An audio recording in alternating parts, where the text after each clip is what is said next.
তো এটাও কিন্তু আনা কষ্ট। অনেক সময় অনেকে মনে করেন লাইট কালার আনা খুবই সহজ, বাট না। ডিপ কালার আনা সহজ, বাট লাইট কালার সহজে ক্রিমের মধ্যে আনা কিন্তু কষ্টসাধ্য।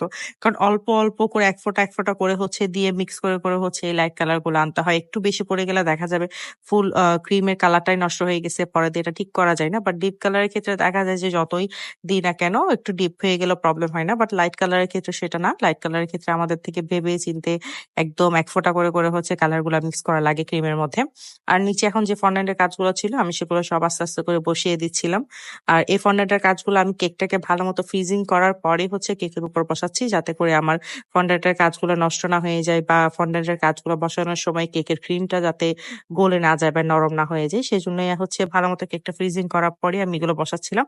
এই যে রেইনবো দেখতে পাচ্ছেন, এগুলার সবগুলোই ছিল একদম লাইট কালারের মধ্যে। তো এগুলো সবগুলা করতেই আরো সময় লেগে গিয়েছিল।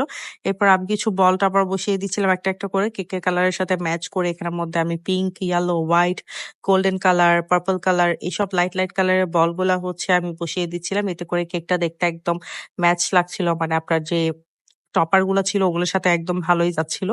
আর এখানের মধ্যে একটা ডল আপু কাস্টমাইজ করে দিয়েছিল। এই ডলটাও হচ্ছে আমি বসিয়ে দিয়েছিলাম। ডলটা কিন্তু দেখতে অনেক বেশি কিউট হয়েছিল। মানে যেরকম পিকচারে ছিল সেম টু সেম হচ্ছে হয়েছিল। এরপর হচ্ছে আমি কিছু স্টারও বসিয়ে দিচ্ছি। উপরের পার্টের মধ্যে আপু কিছু স্টার বসাতে বলেছিল। এই তো আমার ফুল কেকটা ডেকোরেশন করা শেষ। একদম লাইট কালারের মধ্যে কিন্তু খুবই সুন্দর লাগছিল কেকটা দেখতে। আপনারা অবশ্যই আমাকে কমেন্ট বক্সের মধ্যে জানাবেন যে আজকের এই কেকটা আপনাদের কাছে কেমন লেগেছে।